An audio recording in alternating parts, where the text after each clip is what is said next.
Gaurkoan etorri gara iruditegiez, borroka imaginarioez eta hitz egitera, eta horretarako, batez ere oinarrituko gara gaur egunean gatazkaren, borrokaren inguruan sortu den irudi batez ere audiovisual horretan. Guztia ezingo dugu ekarri, baina bai ekarriko ditugu adibide batzuk, guretzako interesgarriak izan daitezkenak, zenbait gai jorratze dituztelako, zenbait ikuspegi, zenbait rol konkretu lantzen dituztelako, guretzako interesgarriak zirenak, ez? Eta agian iaz, Zurinerekin batera hasi genuen horretan oso atzera begira ginen, garai batean sortu zen material horretan, abestietan eta bar, eta agian gaurkoan gehiago etorriko gara gaur egunera, gaur egunetik sortzen ari diren kontuetara, badaukatelako nondik heldu edo zeri heldu, ez? Ezagutzen ez gaitu zuenentzako ere, uste dut garrantzitsua dela aipatzea nondik hitz egiten dugun edo naino nola llegatu garen. Arantza eta biok nik uste dut elkar ezagutu genuela, ni momentu horretan maitasun harremanen inguruko, espetxean ematen diren maitasun harremanen inguruko lan bat egiten ari nintzelako, Arantzak ere espetxea bizitu behar izan zuelako, horretaz hitz egiten hasi ginen duela, ezagit, 3 urte edo 4 eta gaur daino, horrek eraman gaitu elkarrekin lan egitera, eta elkarrekin konpartitzen genituen kezkak beste modu batean zabaltzen saiatzera, ez? Eta zergatik momentu honetan iruditegiari ematen diogu horren beste garrantzia, agian gero Arantzak askoz hobeto azalduko du, imaginarioak nondik nora sortzen diren eta bar, baina guretzako horrela sinpleki esan da oso modu agerikoan erakusten duelako gizartean momentu horretan dauden tentsio, gatazka eta kezka ezberdinak, ez? Eta, horregatik, uste dugu honi genero ikuspegi edo ikuspegi feminista txertatzea beharrezkoa dela, gaur egun sortzen ari den horri ere bai begirada bat botatzea, ez? Eta beharrezkoa dela gainera gatazketan eragin diren rolak edo gatazkak beraiek nola bizitu izan ditugun azaltzea oso garrantzitsua dela uste dugu, eta bertan beharrezkoa da genero ikuspegi hori txertatuta egotea. Eta, adibide moduan hasteko ekarri dugu Prohibido Recordar dokumentala, hau, Josu Martinez eta Txaber Larreategik produzitu zuten, duela zenbait urte, bereien lan dexente ekarriko ditugu gaur, bideneiko interesgarri bat ireki dutela uste bai dugu, eta kasu honetan Saturrarango emakume espetxearen inguruko lan bat egin zuten, bertan preso egon ziren emakumeen inguruko lan bat, eta,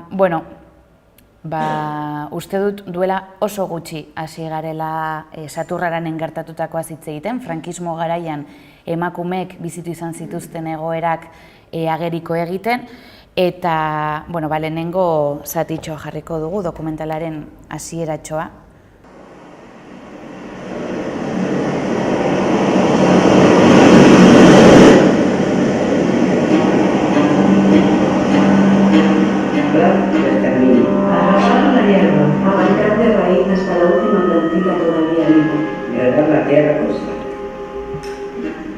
Después, matar la memoria del ayer. Para colonizar las conciencias, suprimirlas. Para suprimirlas, vaciarlas de pasado. Aniquilar todo testimonio de que en la comarca hubo algo más que silencio, cárceles y tumbas. Está prohibido recordar.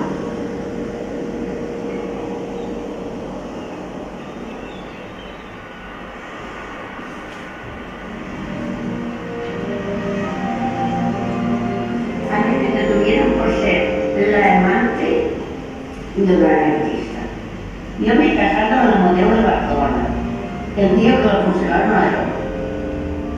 Pues no sé por qué me detuvieron, porque era del Comité Provincial de la Juventud Socialista Unificada. No les diga nada, como hicieron a otros.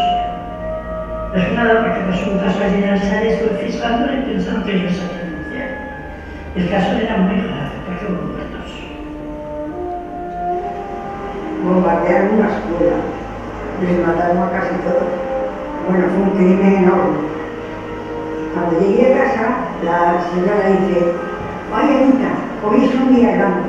Digo: "De eso se alegra usted". Dice: "Es que tú no te alegras, es que eres roja". Digo: "Si eso se roja, sí que lo soy". Yo no lo tomé en consideración, lo he tomado luego. ¿Qué motivos tenía y por qué me había puesto aquí en denuncia por lo que yo hice por ella? Bueno, emakume hauek ez dira gure guda zibilaren iruditegiaren parte, ez dira gerrate zibilaren ondoren edo frankismoaren altxamenduaren ondoren espetxetan egon ziren presoen iruditegiaren parte, baina beraiek ere bizitu izan zuten gatazka hori, ez?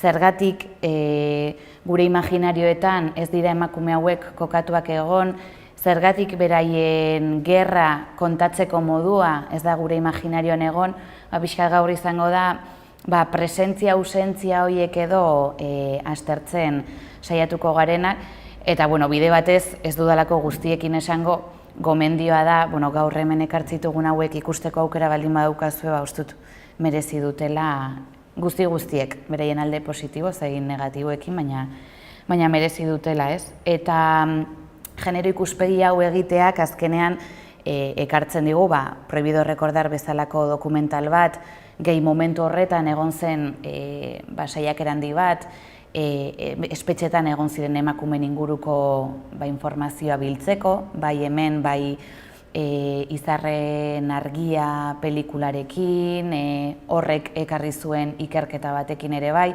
Egon zen momentu bat non emakumezkoek frankismoko espetxetan bizitu izan zituzten egoerak ekartzen saiatu ziren, ez? Baina momentura arte ematen zuen emakumeak soilik akonpainante edo atzeko hori bezala etxeetan sufritu zuten horiek bezala bizi izan zutela guda zibila, ez? Guda zibila, frankismoa. Eta horregatik garrantzitsua ikustarazte hori egitea, eta nire lehenengo zatitxo honekin amaitzeko La Pelota Baskaren inguruko aipamen batekin amaitu nahiko nuke. Atzo pixkat etxean nituen gauza ezberdinak aztertzen, okurritu zitzaidan La Pelota Baskan agertzen diren gizon eta emakumeak aztertzea. Soilik zenbatek parte hartu zuten eta bar. Eta datuek nik uste dut bere horretan jada hitz egiten dutela. 52 elkarrizketatu daude gutxi gora bera Pelota Baska dokumental honetan, eta horietatik 8 dira emakumeak. Eta 8 emakume horiek biktima papelean agertzen dira 7 kasutan. Hau da, etak haien senarrak hildako 2 emakume agertzen dira, bere senarra preso dagoen emakume bat agertzen da, etxerateko kide bat, gero itzengo dugula pixkatagian sakonago honetaz, politikari mehatxatu 2 agertzen dira, eta emakume torturatu bat. Eta gero Amnistia Internazionaleko kide bat.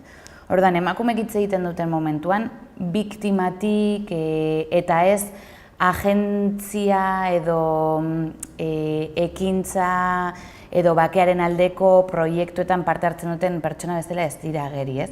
Eta beste 56 gizonezkoak, 54 gizonezko horiek bai agertzen dira asko, politikari, idazle, abeslari, ez dakizula oso ondo zer egiten duten, horrez? Horrela pixkat denetarik dago. Orduan, kuriosoa da, kendu gabe bere garaian dokumental honek izan zuen edo urratu zuen lehen bidea, ez? Gatazkatsua izan zela ere bai, perfil ezberdinak ekarri zituelako mahai gainera, hori kendu gabe, uste dut esanguratsua dela ere, zenbaki hauetan bakarrik begiratzea.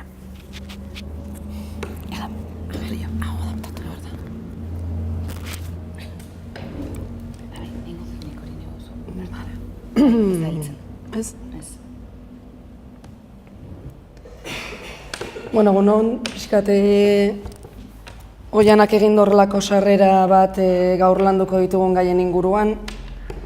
Piskat esatea, ahotsi gabe nabilela, orduan nola funtzionatzen duen honek. Ez dakit ondo entzuten zaidan, edo ez? Bai, bueno, saiatuko naiz. Flashazo ezberdinak, eta igual pixka daukagu arriskua nahasteko dena, ez? Gu orain hasi gara gai hauek lantzen, eta orduan pixkat egiten duguna da, ez gara zentratu hainbeste bakarrik iruditegia, kartzelaren inguruko iruditegia, baizik eta ari gara meloi oso bat irekitzen, eta meloi horretan aurkitu ditugu gauza ezberdinak, ez? Orduan, gauza ezberdin horien artean, baditugu, adibidez, euskal identidadea, 70. hamarkadan euskal identidadearen inguruan proposamen berriak hasten direnean egoten, frankismo garaian badagorlako behar bat euskalduntasuna nolabait irudikatzeko, eta hor, bai literaturatik, arte plastikoetatik, zinematik, hor egiten hasten dira proposamen ezberdinak, kantugintzatik ere bai. Eta horren pixkat, hartu ditugu ere bai, horko elementu batzuk euskal identidadearen iruditegi hori dagolako oso lotuta euskal identidade edo borrokaren identidade bati, ez? Dago hor, euskalduntasuna borrokaren bidez reafirmatzeko behar bat, ez? Hartzen ditugu ere elementuak hortik, hartu izan ditugu elementuak gatazkari aipamena egiten dioten pelikula ezberdinetatik, eta hartu ditugu ere bai kartzelari lotutako nahi bada pieza ezberdinak, ez? Orduan, guk une honetan ireki dugu meloi hori eta ari gara elementu ezberdinak aztertzen, ez? Lotura dutelakoan elkarren artean, baina, horrek ere ez du esan nahi guztia bat denik, ez? Lotura dute elkar hitz egiten duten pelikulak eta irudiak dira, eta orduan gu orain gaude pixkat guzti horren inguruan lanean, ez? Zergatikan iruditegiak, ez? Iruditegiak aztertzearen garrantzia, ez? Iruditegiek egiten dutelako errelato bat, irudiak ez direlako neutroak, irudiek hitz egiten digute eta gauza asko helarazten dizkigute, eta ez da kasualidadea iruditegien asuntoa, nazio guztiek beraien iruditegi propioa edukitzea, ez? Iruditegien kontu asunto hau ere hasten da batez ere estatu modernoen sorrerarekin, eta estatu moderno guztiek beharko dituzte iruditegi propioak beraien burua nolabait ordezkatzeko, ez? Orduan, nazioaren existentziarekin sortzen dira iruditegi hauek, nazioak berak justifikatzen dituztelako, ez? Honen inguruan badago, eta pixkat guk ari honetatik tirakasi garenean, aurkitu dugu imagologia edo dela pixkat hau aztertzen duen zientzia, ez? Eta imagologiak dira nazioen inguruko ikuspegi hauek aztertzen dituen jakintzak edo, ez? Jakintza motak. Eta hauek ere imagologiaren erdian imagotipoak aztertzen dira. Imagotipoak dira irudi hauek, nazioen inguruko irudi hauek, eta nolabait irudi hauek klitxe bihurtuta, ez? Kuriosoa da, Euskal Herria hitza jartzen duzunean Googleen, eta imagenes, edo irudiak ematen diozunean horri, ia teatzen dira mapa, Euskal Herriaren mapa, eta beti bi dantzari, edo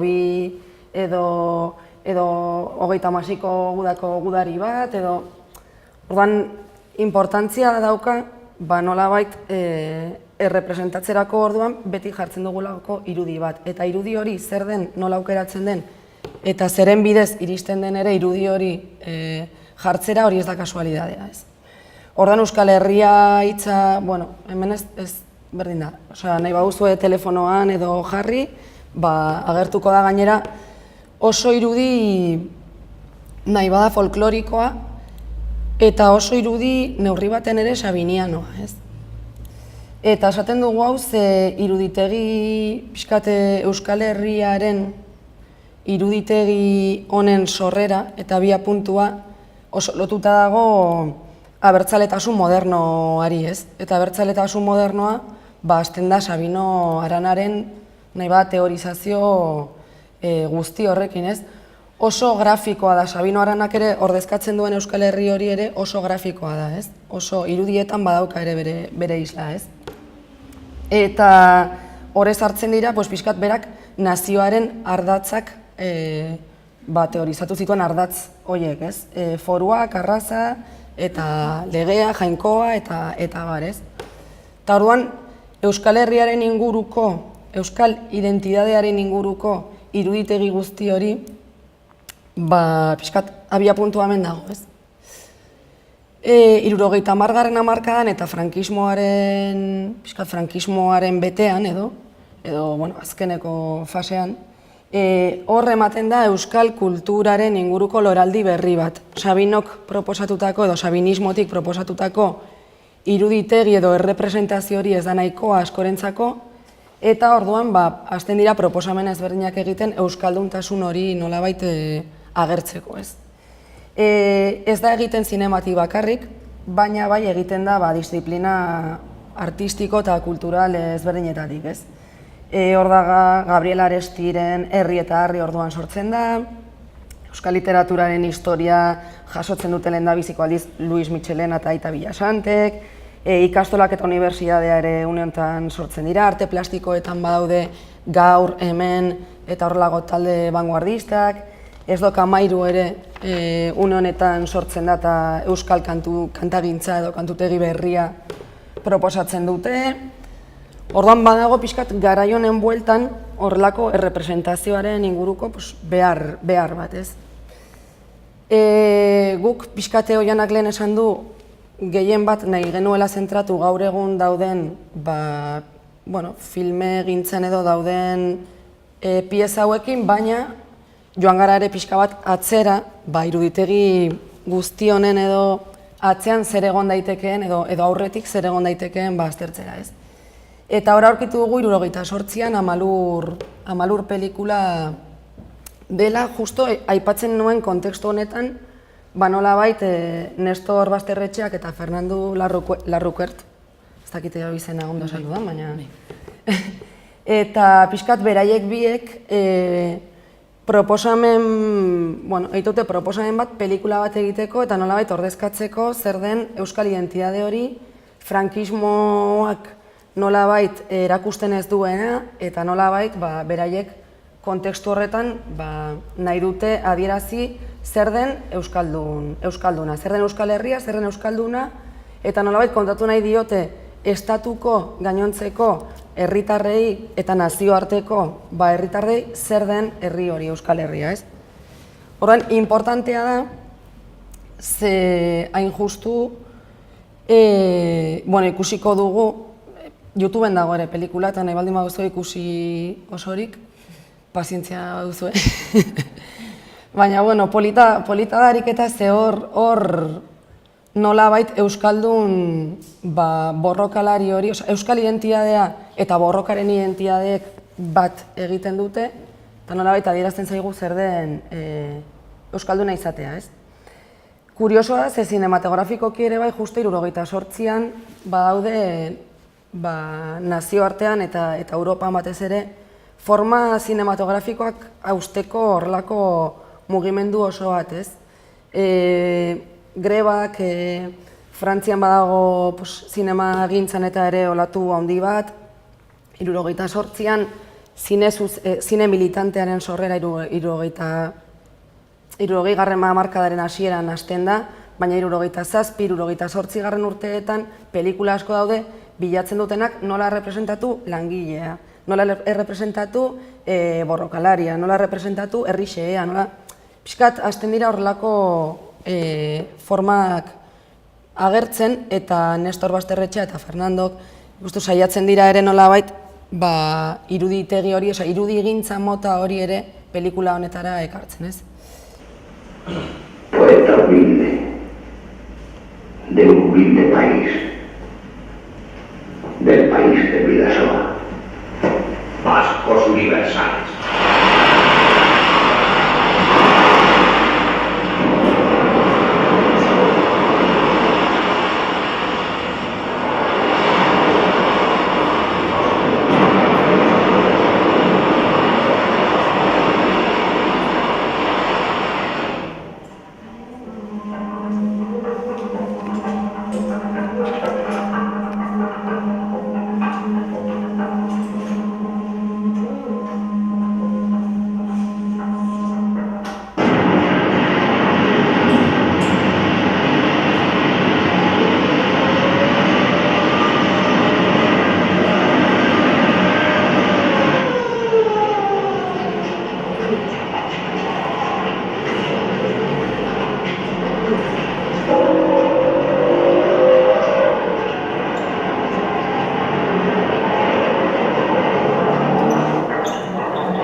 sua, eta gizonaren etxea.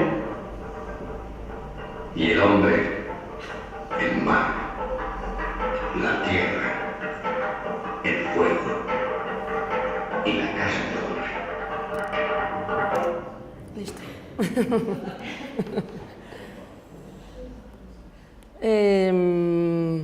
Bueno, zer esan.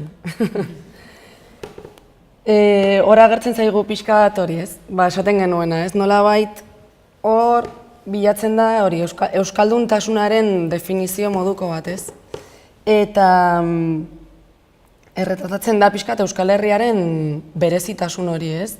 Lurrari lotuta, suari lotuta, lanari lotuta, euskalduna bada izaki berezi bat, izaki partikular bat, eta euskalduna bada nolabait heroi moduko bat, dago heroizidade moduko bat euskalduntasun hortan, ez?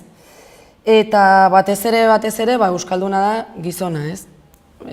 Euskalduna izatea da gizon izatea, zen neurri handi batean agertzen zaizkigun erreferentzia nagusiak dira gizonezkoenak okupatzen, nolabait, hori taberna, mendia, kalea eta barrekoa, ez?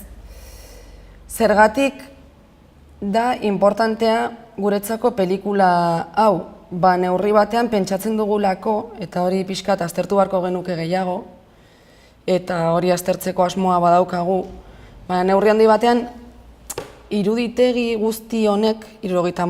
hamarkadan sortzen ari diren erreferentzia guzti hauek, direlako gure ustez gerora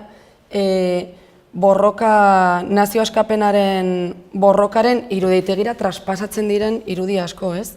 Eta neurri handi batean, etaren borrokaren parte handi batek ere iruditegi honetatik edaten duelako, ez? Eta iruditegi honetako elementu askok transferitzen direlako ere bai, nazio askapen borrokari orokorrean, eta baita ere etaren iruditegiari, ez?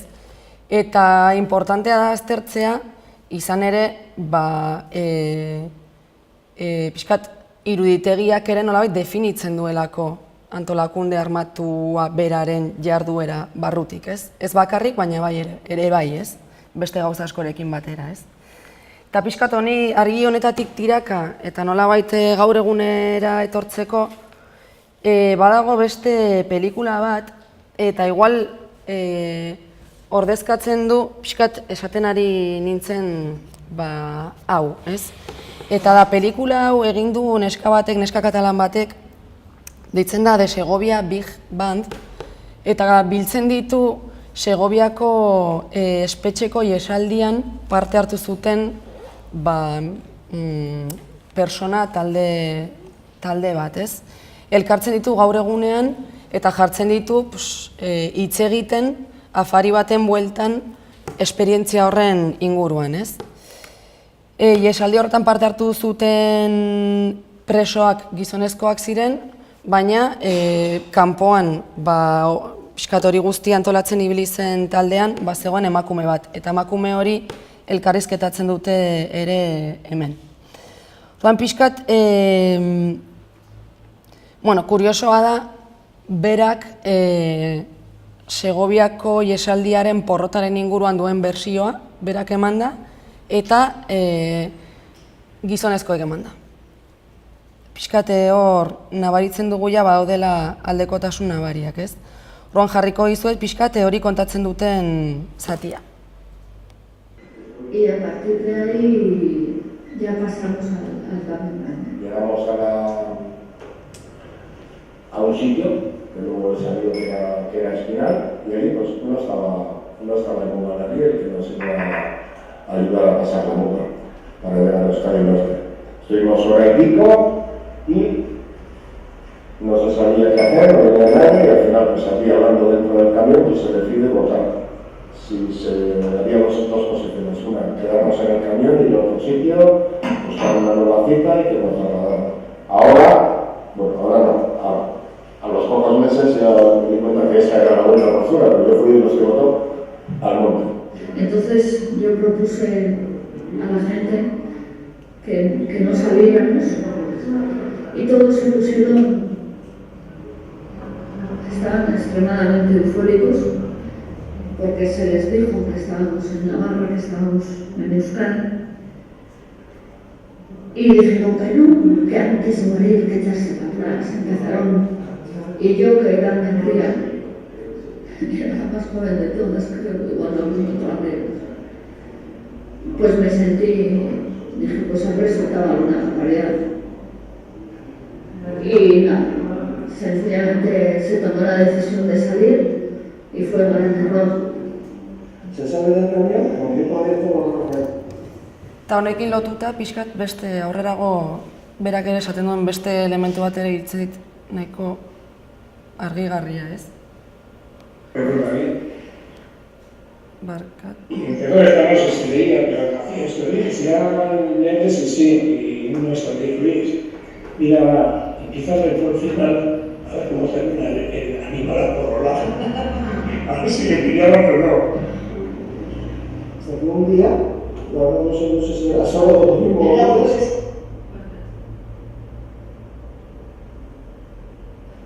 Al ser la única persona del comando que había quedado libre, yo me sentía responsable de no haber sido capaz de haberme impuesto ante aquella marabunta, porque eres una marabunta ahí dentro, ante la fuerza que tenéis.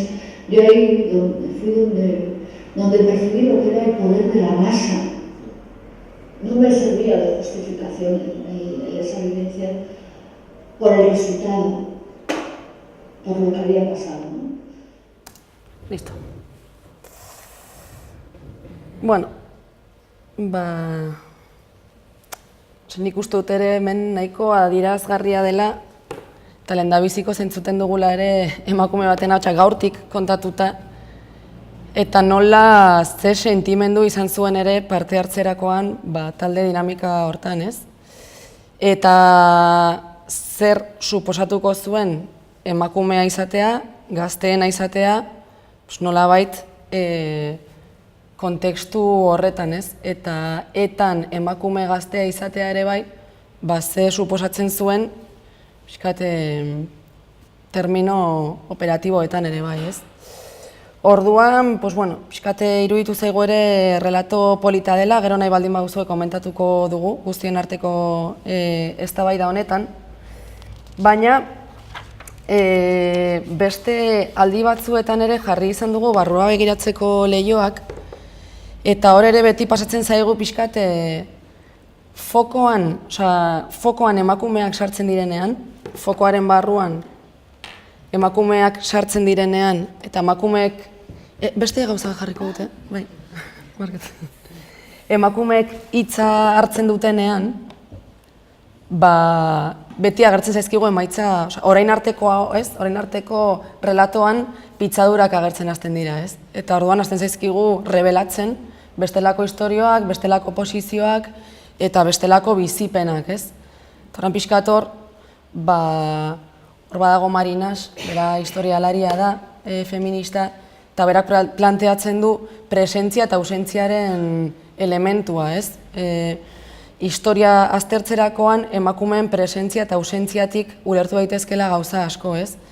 Eta nire ustez ez dugu bakarrik bilatzen nolabait emakumeei ahotsa ematea, baizik eta bestelako historia eta bestelako relato bat egitea, ze fokoa, mikroa hor jartzerakoan beste historia bat agertzen zaigu. Orain artekoaren beste historia bat. Ez da orain arteko historiari osagarriak jartzea, baizik eta hitz egiten ari gara, pixkat berrosatu behar dugula gatazkaren inguruko historia guztia, baina seguraski beste historia bat aterako zaigula. Eta hor dagoela egiten ari garen eta egin behar dugunaren erronka, ez? Historia berritu hori nolabait kontatzea. Eta bukatzeko nire atala eta borrokaren imaginarioei buruz ari garela, aurkitu dut pieza bat 5 minutukoa, eta hau da nahiko garaikidea uste dut duela 3-4 urtekoa dela, eta da frantses bat, bera da Jean Gabriel Periot, berak egiten du zinema militantearen eta borrokaz berdinen inguruko zinemaren nolabait eguneraketa artxibo irudiekin lan egiten du eta musikaren bidez, artxibo irudiak eta musikaren bidez. Eta nahi ditu azaldu gaur egungo gatazkak aspaldiko irudiekin, ez? Eta orduan berak egiten du horrelako, horrelako pieza bat eta pixkat kontraposizioan jartzen ditu nolabait ordena, egitura, instituzioak, boterea eta gero borroka. Nola, gainera, irudiek elkarrekin hitz egiten dute eta pixkat, bere asmoa da borrokaren inguruko horrelako epika eta apologia bat egitea, ez? Eta ikusiko dugu eta horrekin gero komentatuko dugu pixkat eta bukatuko dugu.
Bueno, pixkat, iruditzen zait adierazgarria dela, ze nahiko pieza garaikidea da. Karo, pixkat eraikitzeko modua izan da, hasieran agertzen diren irudi guztiei dira nolabait ordena, ez? Egitura, instituzioak, boterea, eta ondoren esaten du, hau honi aurre egiteko, hau borrokatzeko, honi oposizioa egiteko, borroka, eta borroka representatzeko duen modua da, pixkat, nolabait istiluen, espazio publikoan ematen diren istiluen iruditegi oso bat, irudien sekuentzia oso bat, Ze pasatzen da?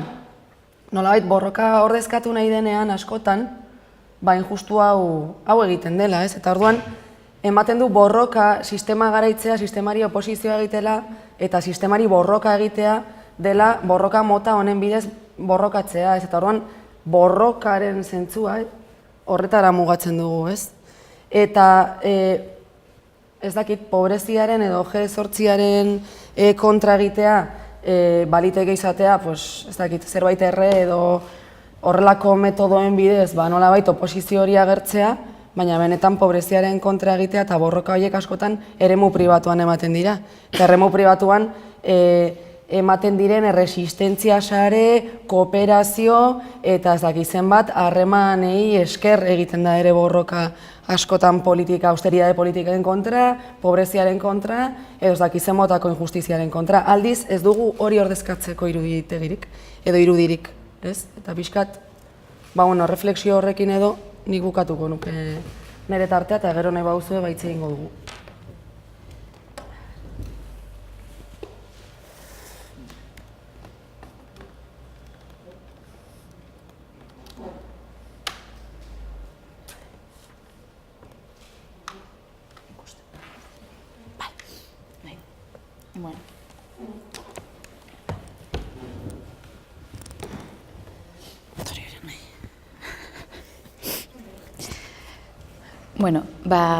Hain zuzen, Arantzak aipatu duen barrura begiratzeko lehioakekin heldu nahi diot bigarren parte honi, pixkat hitz egiten egon gara, etengabean ze irudi erabiltzen ditugu, zer da errepresentatzen duguna eta zer ez. Eta, kasu honetan, genero harremanek ere nolako garrantzia eta nolako ondorioa izan duten gatazka egoeretan oso agerikoa da, hor Irantzumendia ikerlariak aipatzen du, gatazka egoeretan jada polarizatuak diren genero harremanak are polarizatuagoak bilakatzen direla, Eta orduan, kasu honetan, hasieran Arantzak aipatzen zuen irudi sabiniano horretan, eta gerora gureganaino beste modu batzuetan, baina bide horretatik junden iruditegi horretan, gizonezko borrokalari espazio publiko hartzen duen gizonezko horren figura beteko lukeela, eta bestalde egongo litzateke emakumearen zaintzaile rol hori, bai familiaren zaintzaile, baina baita ere kulturaren zaintzaile, euskeraren babeslez, iruditegi hori asko zabaldu izan da. Orduan, polarizazio hori areagotu egiten da, eta egoera hauek puskatzen saiatzen direnak badira, noski egoera hauetan sartzen ez diren pertsonak bagara, baina tokirik izan ote dugu imaginarioan. Nik uste dut pixkanaka arrakala batzuk sortzen ari direla. Eta horren adibide da elkarrizketa ederrau, 1000 aldiz jarri dudana eta aspertuko naizen atzo Arantzarekin hitz egiten nuen, eta esaten nuen, segun ze jende datorren jarriko dut edo ez. Segurazki zuek guztiek ikusi duzuela dagoeneko, baina uste dut oso importantea dela berriz ikustea, berriz entzutea. Eta gainera, gaurkoan pixkat atzeragotik helduko diot, non Jon Pelotas bezala ezaguna den Jonek hitz egiten duen espetxean ametsek ze balio duten. Ze iruditegi zeukan berak buruan ametsetaz, eta gero hori bere bikotearekin nola konpartitzen duen.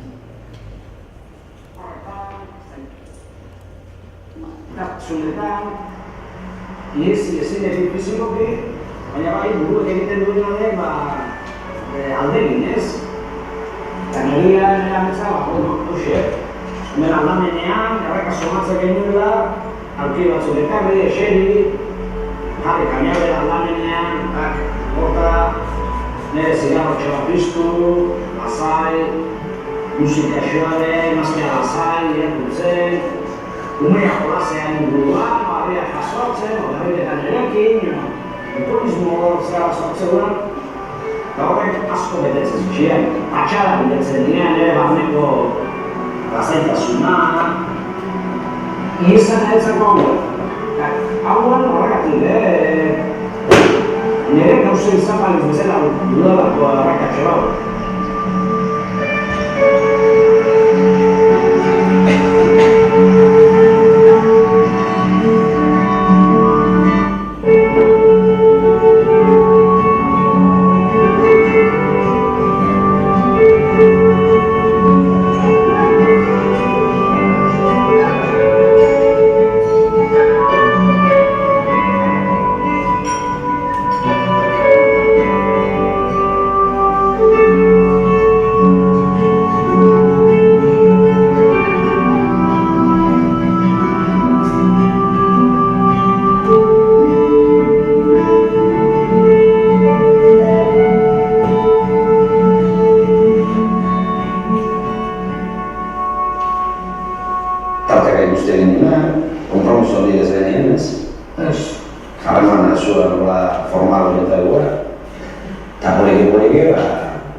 Bueno, ni ikusten duen bakoitzen ikusut ja 10 aldiz, emozionatzen naiz aldi bakoitzan. Iruditzen zait dauzkala gauza pilo bat eta zabaltzen digutela haien etxeko sukaldea, gainera azpimarratuko nuke iruditegi aldetik ez dela betiko sukalde euskaldun horietako bat, mikrondasa daukate, jaten dute tomate latan eroskikoa, bueno, hor badagoela ere mistika baten apurketa, bereien artean daude sukaldatzen, elkarri platerak jartzen, hor ja badago, bueno, jada iruditegi aldetik apurketa handi bat, eta bestalde brutala da ikustea gizonezkoa dela nola hitz egiten ari den sentimenduetatik, sentimendoien behar izanetik, espetxe barruan ze garrantzitsua den hori guztia edukitzea, eta emakumeak zapla doa puskatzen denbora guztian diskurso romantiko hori, etengaben, zaten, bueno, ni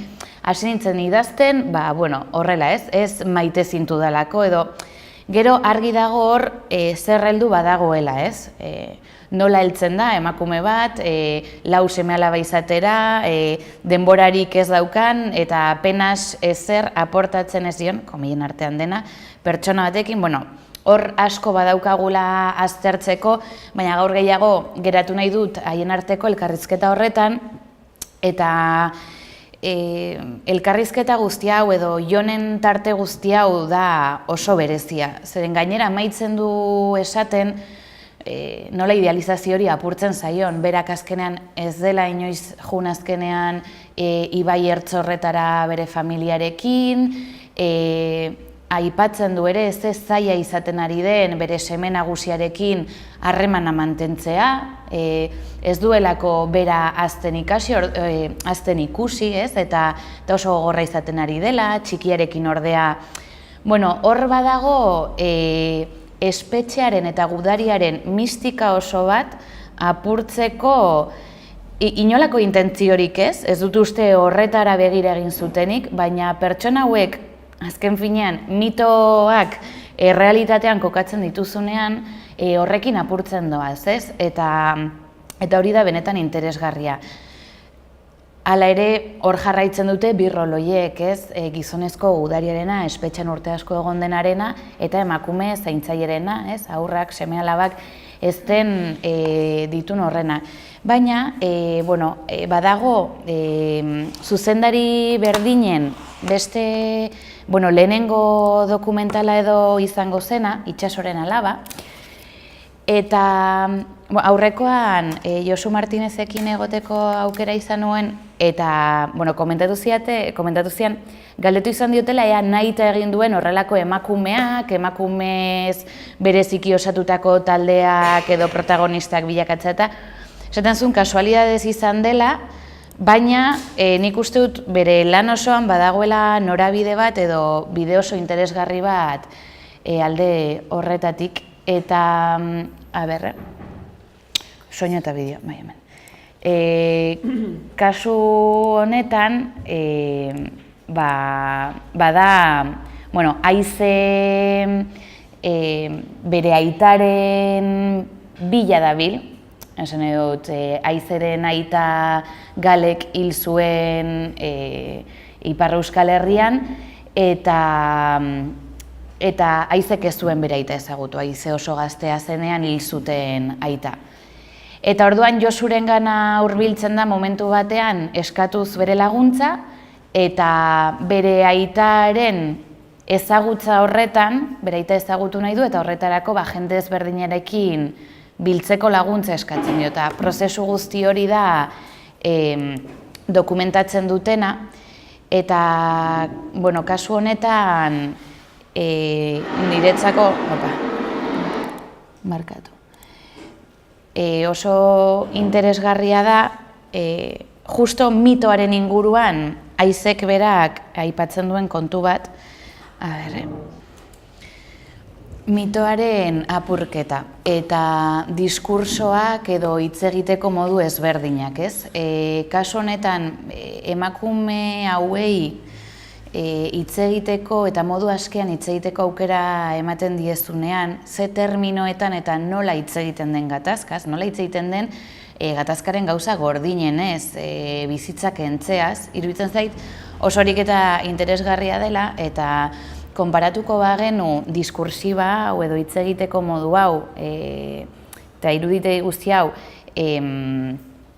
La Pelota Baskarekin, bertan agertzen diren gizonek gatazka azaltzen duten moduan, heriotza azaltzen duten moduan, termino oso ezberdinetan. Hau, nolabait, ofizialki, politikoki onartutako diskurso baten baitan osatzen den dialektika bada, eta hemen hitz egiten ari gara termino intimoago batzuetan, baina batzuetan inkluso ausartago batzuetan, ez? Nola planteatzen duten heriotzaren kontua, nire aitak hil egin du, nola bizi dudan nik hori, zoritzen zait oso hurbilpen, ausarta dela, ez? Bereien aldetik, eta nola zabaltzen duten hori guztia, eta nola dokumental batean jende guztiari plazaratu nahi dioten mitoaren apurketa hori beharrezkoa dela, ez? Eta Eta hori horrela zalantzan jartzea, 2009an sortzen den dokumental bada ere bai, osea, momentu oso gordinetan, esan dut ez ginen gaur egunean egon gaitezkeen egoeran, iruditzen zait, ariketa oso interesgarria. Eta,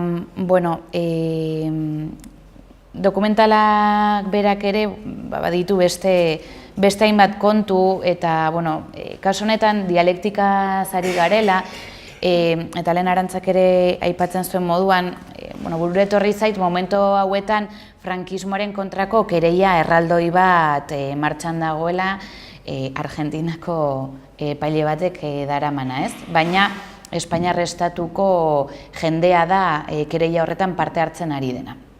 Eta prozesu honetan guztian kereia modu batean eraiki zen, baina bigarren fase batean Women's Link izeneko abokatu talde batek kereiaren analisi, genero ikuspegiko analisi bat egin zuen. Eta, bertan konturatu zen, hutsune asko zeudela emakumeek frankismoan pairatu zituzten egoeren inguruan. Eta orduan, kereiari haien eranskina prestatu zuten eta aurkeztu dute dagoeneko. Baina oso interesgarria da, horretarako emakume konkretu batzuk elkarrizketatu zituzten eta haien testimonioa jaso zuten, baina jaso zuten emakume baten testigantza berak dagoeneko kereia orokorrean testigantza ipini zuena. Eta eskatu ziotenean, genero ikuspegitik edo nahi zuen moduan hitz egin zezan, beste kereian aipatu ez dituen gauza pilo bat aipatzen hasi zen, bortxaketak, tortura garaian egindako kontu asko, eta berak esan zuen horiek ahaztu nahi zituela. Kereia jarri zuen, baina hauek ahaztuta jarri zuen kereia hau, ez?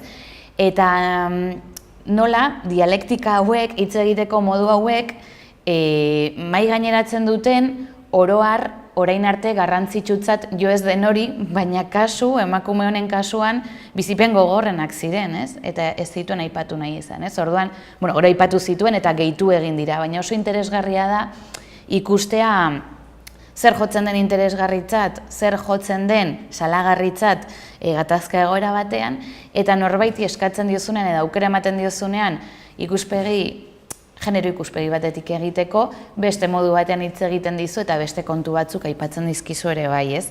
Eta, niretzako dokumental zati honek ere horretara eramaten gaitu. Modu askean hitz egiten duzunean, gatazka ze ikuspegi eman nahi duzun, zerri ipini nahi diozun fokoa, interesgarria da oso, ez? Eta, pixkanaka amaitzen juteko, eta gian gehiago, zuei ere tartea emateko, zen uste dut bideoek ere zer esan handia emate duten, guk ez diogula guztiari heldu, orduan zeo zer eukiko duzu ere bai aipatzeko, baina, beste pare bat kontu aipatu nahi dituen amaitzeko, kasi Josu Martinez Txaberlarreategik eta, barrura begiratzeko lehioaken beste zuzendari batzuk ibili ziren, baina tira.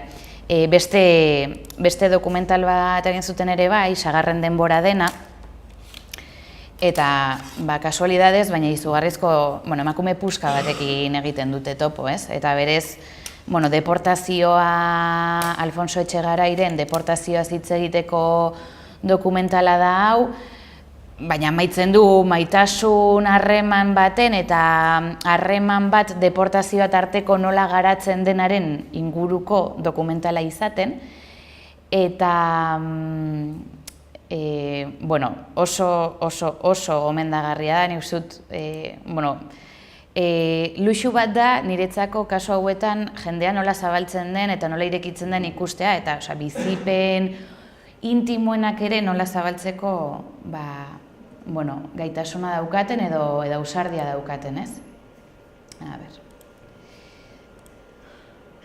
Eta, kasu honetan jarriko dizuet hasierako zatitxoa non protagonistetako batek bere burua aurkezten duen, nik aurkeztu baino nahiago berak aurkeztea, eta jarriko dizuet kasi amaiera. Deportazioan, maitasun harremanak eta horren inguruko tartetxo hori eta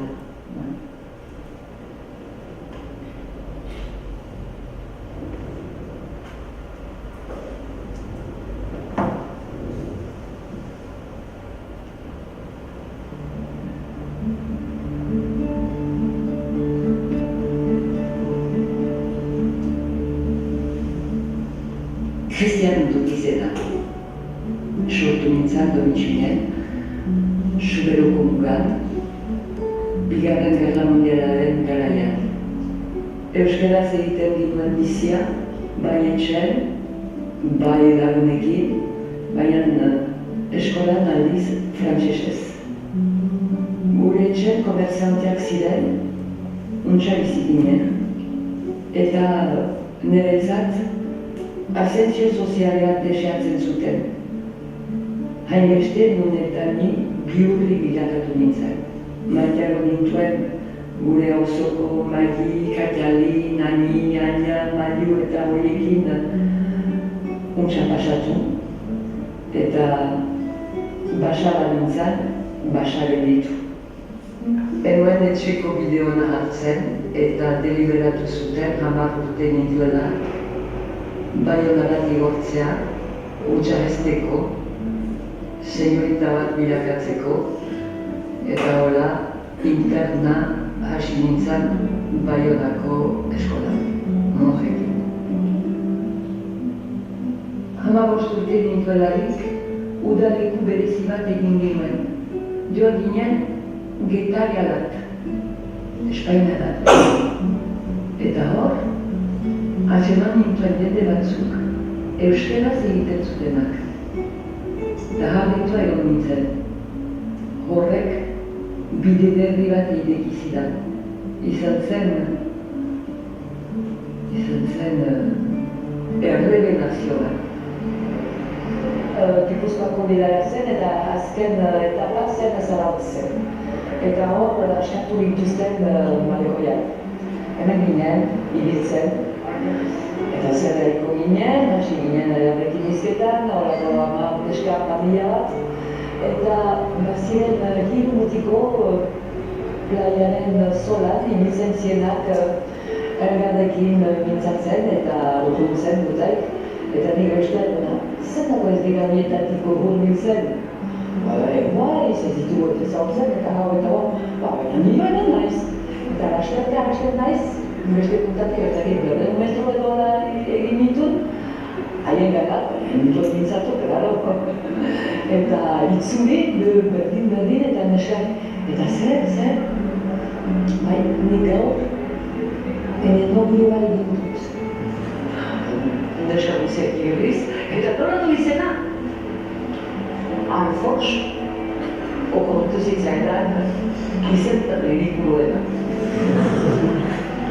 Mila bederatzi egun eta berrogeita 16 garren urtean ginen orduan.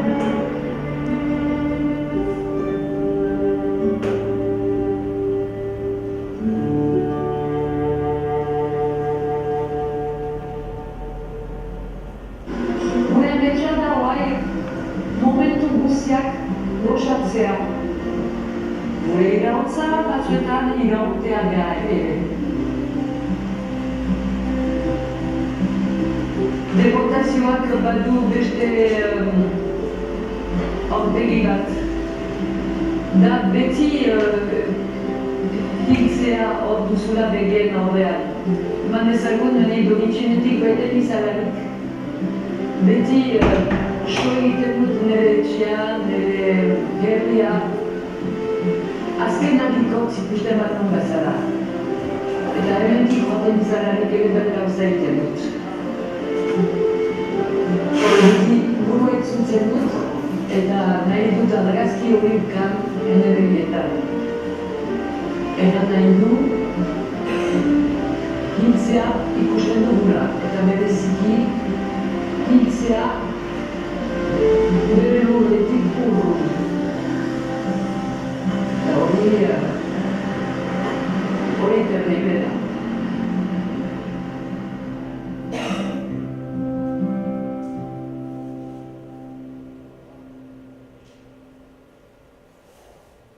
No es fácil vivir en este segundo mundo, como de paso, sin terminar sumergido en un aspecto. Bueno, zen zatitxo hau ekarri nahi nizuna, baina, ez nuen ondo apuntatu.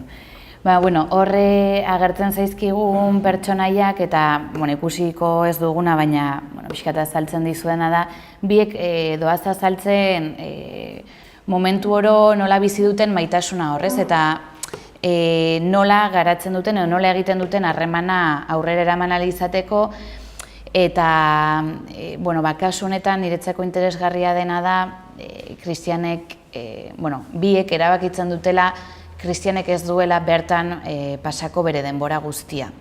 Eta, tratu bat egiten dute, urtean bitan hurbilduko da Sao Paulora, Sao Paulon dago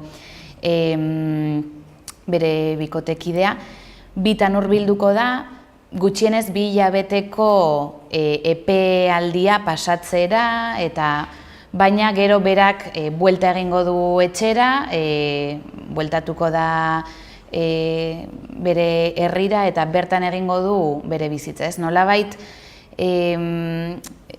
niretzako interesgarriena hemen da tentsio hori nola mantentzen duten norbere bizitzaren eta bikote bizitzaren artean horrelako egoera gogor batean, ez? Eta, Ipar Euskal Herrira ieslari bezala joandako askoren eta itsasoren alaban adibidez agertzen da emaztea edo bikotekide esanez, bera Ipar Euskal Herrira bizitzera juntzela, bertan egin zula bizitza, Galen garaietan ere angeratu zen, ez zuen zalantzarik eginez, Bilbon zeukan bizitza usteko, bertara joateko. Eta kasu honetan, tentsio hori ageri da, ez? Zigor hori biok biziko dugu, ez? Nola garatuko dugun harremana gure artean, eta iruditzen zait oso interesgarria dela ere, beste eredu batzuk erakusten dituelako, ez? Eta, amaitzeko, ekarri nahi nuen, ez, ari gara etengabean iruditegiaren inguruan, eta iruditegi Arantzak ere amaitu du epikaren iruditegi konkretu batekin, ez? Nola, borroka armatu, kaputxa eta sua irudikatu izan dugun subbertsiorako espazio bezala edo indarra transmititzeko irudi bilakatu ditugun, ez? Eta ni, bilaketa guzti honetan, zuek ere etxean izango dituzuela horrelako asko, hartu dut Tortura Euskal Herrian dokumentala, torturen aurkako taldeak egin zuena, eta hemen iruditzen zait iruditegi aldetik, ariketa interesgarria badagoela tortura beste modu batean irudikatzen delako, eta kasu honetan tortura metodo konkretu batzuetan baino lortu zuten, hemen protagonistak dira epaiketa konkretu eta sarekada konkretu bateko kideak, atxilotuak izan ziren, eta haien kasuan, zaigo gogoratzen duzuen, grabatua izan zela ziegak edo zituzten pasilloa. Orduan ikusten ziren haien sarrera irtera guztiak, enkaputxatuta antifazarekin, atzeraka ateratzen zituzten, ez? Eta irudi horiek indar handia izan zuten tortura oso ageriko utzi zutelako, ez? Eta ekartzen dizuet zati bat niretzako epika bilakatu beharko litzateken zati bat delako, da abokatuak torturatzaile bati, guardia zibil bati egiten dioten galdeketa bat, non argi eta garbi paretaren kontra uzten ari diren tipoa eta esaten dioten, jarriko dut ez, baina niretzako da epika momentu bat, garaipen momentu bat bezala irudikatu dezakeguna, bada, ez, irabaztearen, baina kasualidadez 4 emakume abokatu dira, eta agian ez diogu horregatik horrenbesteko garrantzia eman, baina bada tortura argi eta garbi uzten duen momentu bat. Eta irudietan edo gero hemen badaude elkarrizketatuak, badago Unai Rumano, badago Martxelo Otamendi, ez dakit honetan den, edo ez, 120 ordu, badago, 120 horas, la tortura en Euskal Herria oso ezberdina da, eta orain jarriko dizuedana. Kasu honetan, torturatuak izan direla salatzen duten gehienak gizonezkoak dira. Baina, kasu honetan, torturaren kontra lan egiten duten figura guztiak, hitzituen guztiak emakumezkoak dira. Abokatuak, psikologoak, medikuak. Badauka mamia, baina, kasu honetan ekarriko dizuet pixkat amaitzeko, epika beste eredu bat, niretzako izan daitekena, zoi ze iruditzen zaizuen, eta gero bat artetxo badaukagu guztien artean hau guztia komentatzeko.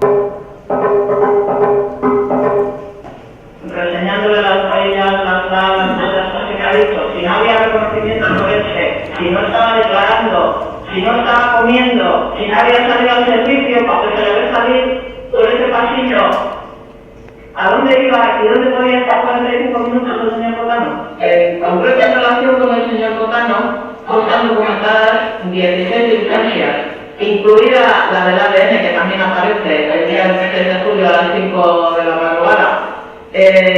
Y constan 26 salidas de la celda. Me puse a decir, si las diligencias son exclusivamente las que me dice, me ha dicho que incluye el ADN, le he dicho que también cosa, y además cuando incluso esas otras 10 diligencias más que se hicieron, ¿para qué eran? Para ir a cariño para todos los unos igual. ¿Hace cariño o ninguno? ¿Cuántos registros me llevaron? Ninguno servicio suyo antes de bajar a... Entonces, como ir a cariño, además de la notificación de incomunicación, la prórroga de incomunicación, los reconocimientos forenses, la recogida de datos, la comunicación de cámaras, ¿qué más hicieron? Únicamente la diligencia. Por lo tanto, constan datos que salían no necesitadas en el registro de Estrella. Si su secretaría mira los minutos de ayer, señalaba esta parte, se van a encontrar que Mayor Suazo tiene más de 20 salidas de la celda. Las diligencias que aparecen documentadas en la causa son única y exclusivamente 13. Y las diligencias aparecen, porque aparece muy claramente cuáles son. Aparece que son la notificación del auto de incomunicación el día 22, la notificación de la prórroga de incomunicación el 23, el auto de las cámaras del 23, la declaración policial del 25, los reconocimientos forenses, que aparecen todos ellos de los cortes forenses que están entregados y que son exactamente 10. Es decir, son lo que les hemos indicado más los reconocimientos, 10 con 9 porque el último es de la Audiencia Nacional. Niretzako ikusten nuen berri da momentuet altxatzeko eta txalotzen hasteko moduan, harrapatzen dituzte, ari zaio Guardia Zibilari, esaten ez, hor ez daukazu arrazoia, pum, kriston kaina ematen eta argi eta garbi uzten, hor 45 minutuko ez dakit zenbat irtera ez justifikatu daudela, bada momentu bat oso epikoa izan daitekena, baina ez dioguna inoiz aitortza hori edo zilegitasun edo, dena delako hori eman, ez?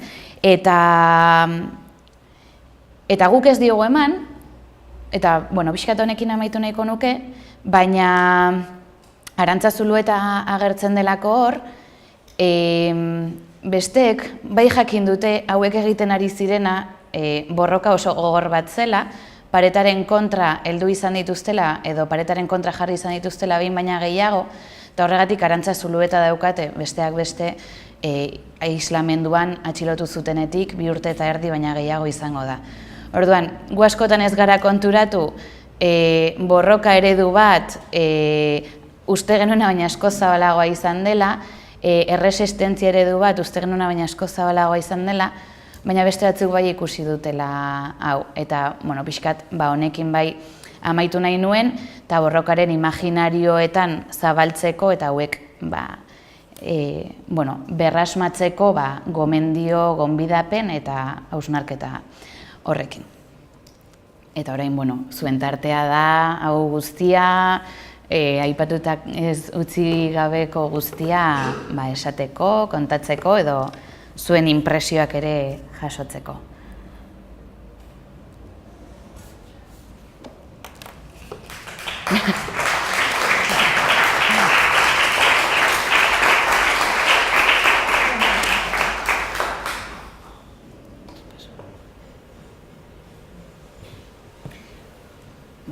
Ikaian botako dut ere, bai. Astu zaidalako komentatzea hor ekarrituan gauza guztien artean, badago Tximeletak dokumentala, topatu proiektu komunikatiboak egindakoa, eta, bueno, kasu honetan gehiago egin nuen ere, pelota baskarekin egin bezala, kontatu zenbat emakume eta zenbat gizonek hartzen duten parte Euskal Herriko gazte mugimenduaren historia laburbiltzen duen dokumental honetan, ez? Eta testigantzetan 11 gizon eta 9 emakume agertzen dira, garai ezberdinetakoak, orduan uste dut, bueno, badela ere apustu politiko argi bat, parekidetasuna albezain beste sakontzeko edo laguntzeko, eta gainera senide bezala agertzen dira bi nafartar, zerrenda beltzen kontuarekin eta hitz egiten dutelako, eta gizonezko bat eta emakumezko bat dira, eta horre ere, interesgarria da askotan, senide figura horretan nor jartzen dugun, ez? Eta, kasu honetan aitatxo bat eta amatxo bat agertzea, interesgarria, pixkat, hori jakin dezazuen, gaur egunan ere apustoiek egiten direla, ez?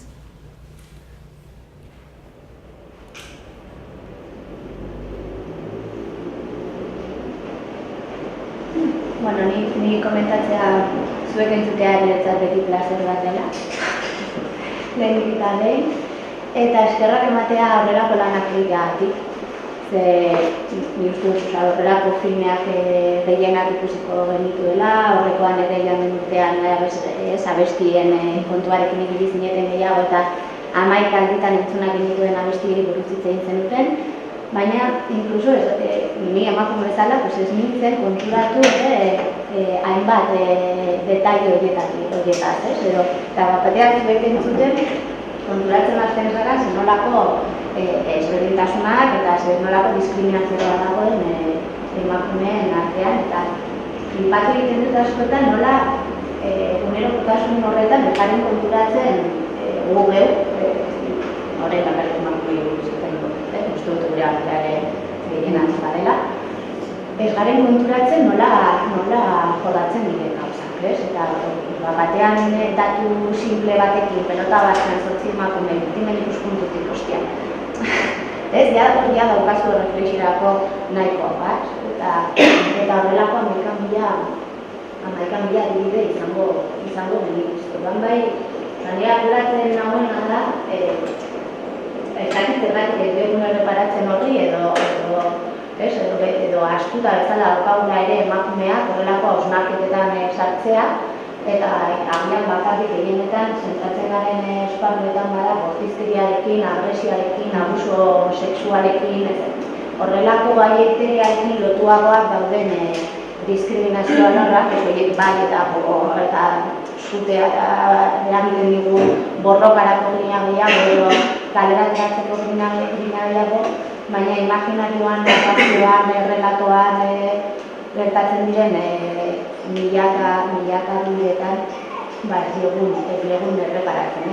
Niri kezka bezala dirazten dut, zergatik ez diogun reparatzen horri ez, edo zergatik ez dugun gu geho emakumeak igual alor honetan gehiago mugitzen, eta gehiago lantzen. Betiko kezka da, baina kezkatu honekin eragutzen zaik.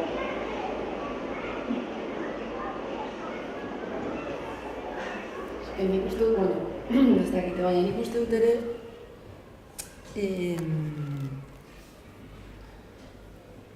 iruditegiek duten garrantzia, niretzako ni nago gaudelako flipatuta gai honekin, ez? Eta gero ni berezik nagolako flipatuta zine dokumentalarekin. Karo,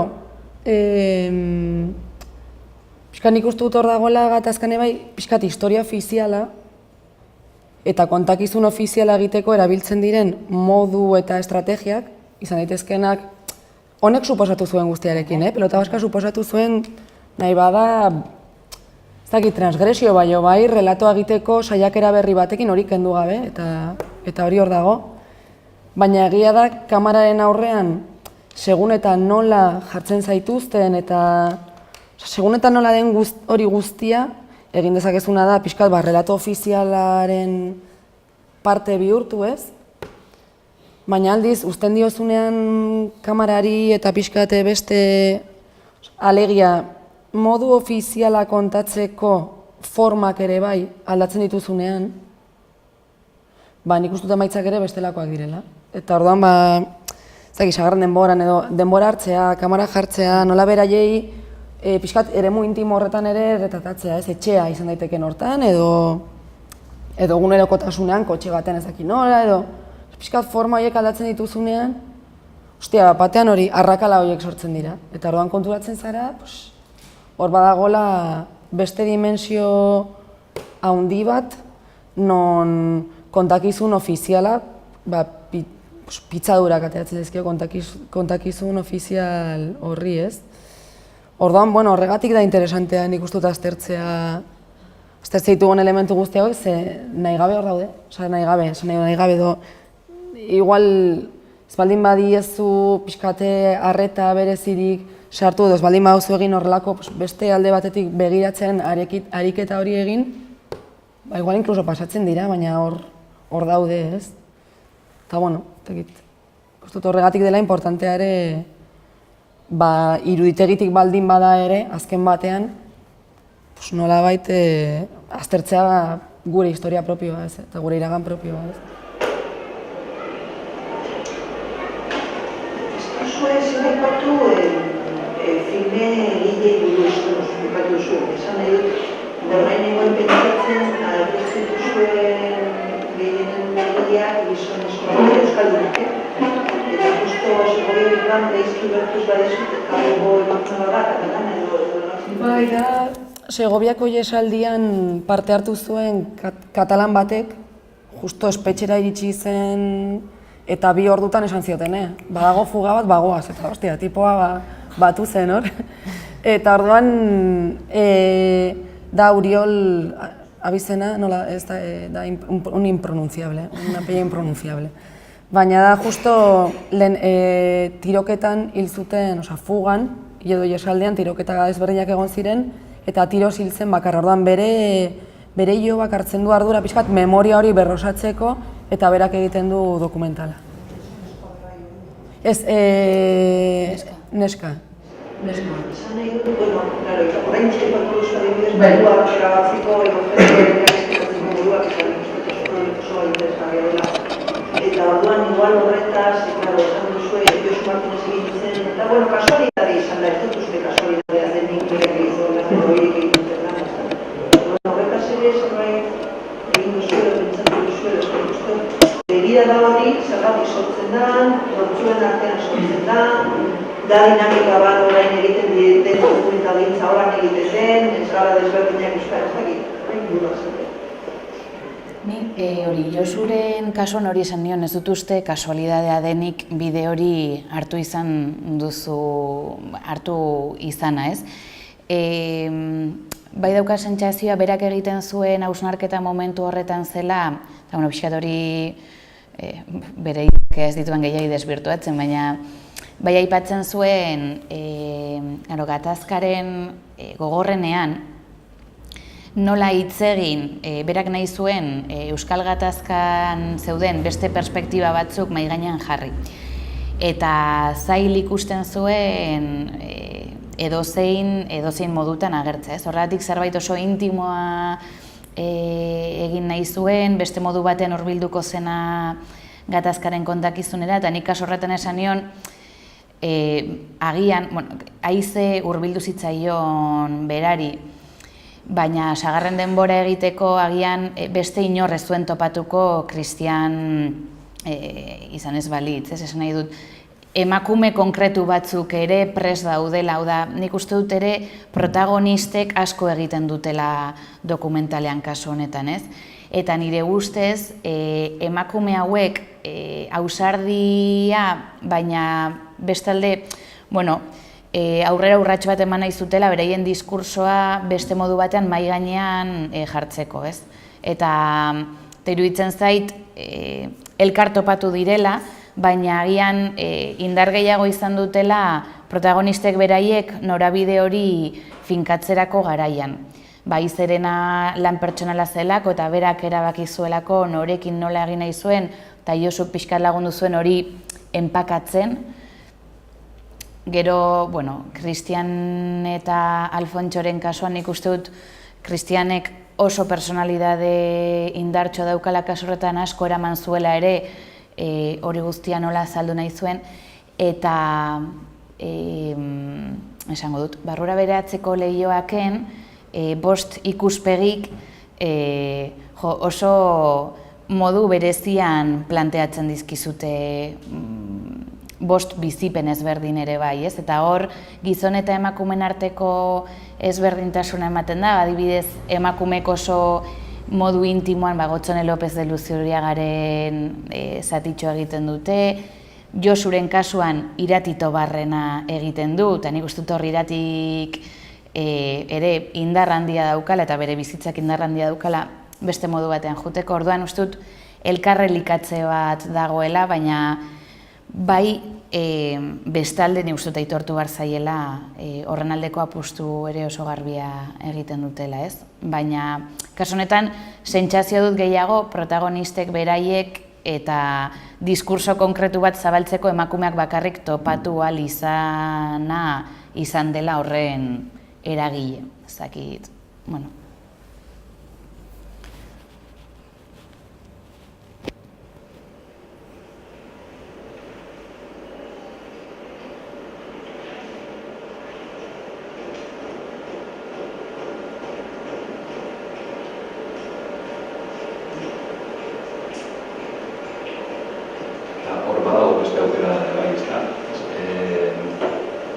Espazio subalternoaren esanike batera dala, kuestionatzeko aukera, ze hegemonikoa dena, ez da kuestionatzen. Ez da kuestionatzen hori entrenamendu falta daukagu bat ez eskalatzen bat ez. Subalternitatetik bai, kuestionatzeko aukera dela da, ez da, bai ez da.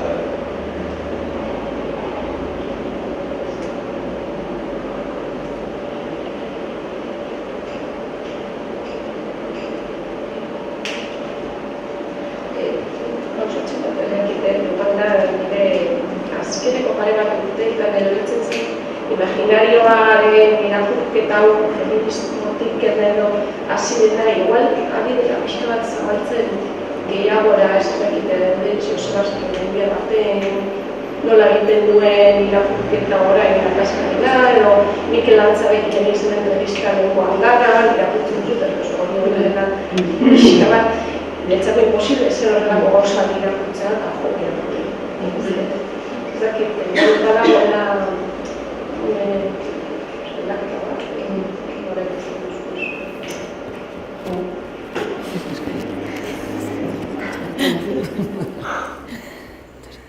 Bai. Ba, justu Sarrena Indiak ere esaten du azkeneko liburuan, justu honen inguruan, zinemaren inguruan ere hitz egiten du.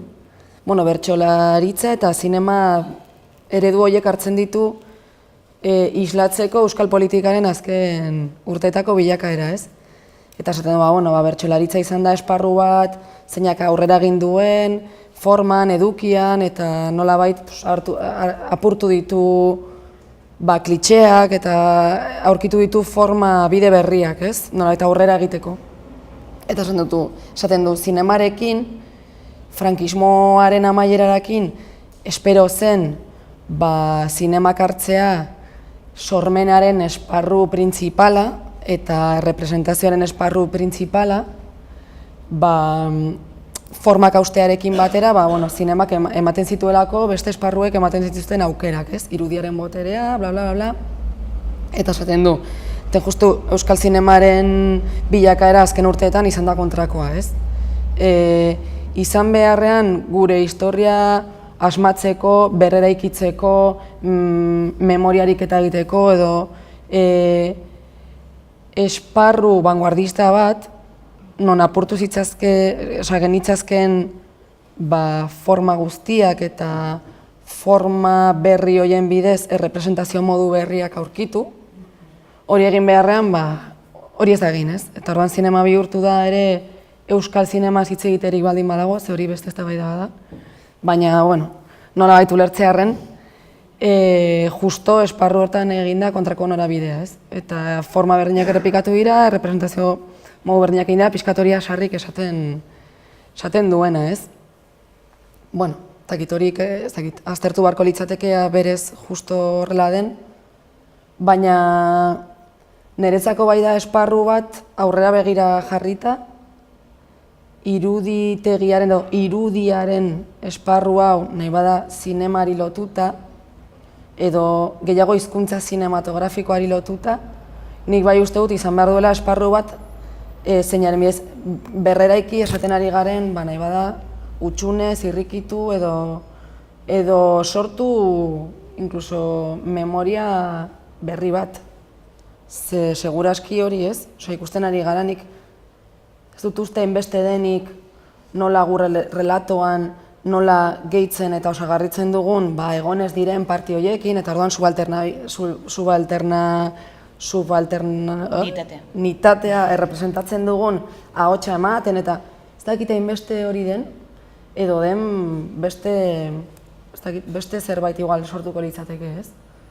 Eta oso interesgarria da, eta oso eremu boteretsua izan daiteke, ez? Ze igual gure buruaren inguruan, gure historiaren inguruan, gure egiteko moduen inguruan beste narratiba batzuk egon daitezke, inkluso txunditzen gaituztenak, ez? Gu pixkaia begirada horrekin aztertzen dugunean guztiak nola txunditzen gaituzten ere bai gauzaile guztiak, ez? Hostia, ariketa egiten baldin badugu modu konstienteago batean, ze bide interesgarria izan daiteken ere guztia etorkizunera begira, ez? Eskerrik asko.